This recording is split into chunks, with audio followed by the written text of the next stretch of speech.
రోజు రోజుకి క్రైస్తవులంటే అనేక మందికి చులకనగా మాట్లాడడం, ఎగతాళిగా మాట్లాడడము, ఆ, ప్రతి ఒక్కరూ ఆ విధంగా తయారైపోతున్నారు. ప్రియమైనటువంటి దేవుని జనాంగమా, నేను ఆయన పాస్టరా ఏమన్నావు నువ్వు? పాస్టర్ ప్లాస్టర్ అని పెట్టుకో. ప్లాస్టర్ అని పెడితే బరాబర్ సెట్ అవుతుంది.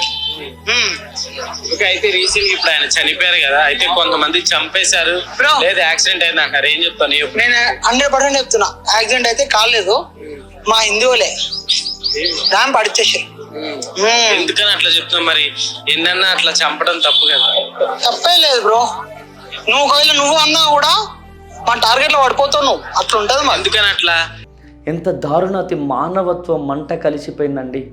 చూడండి, ఎటువంటి వ్యక్తి గురించి మాట్లాడుతున్నాడండి.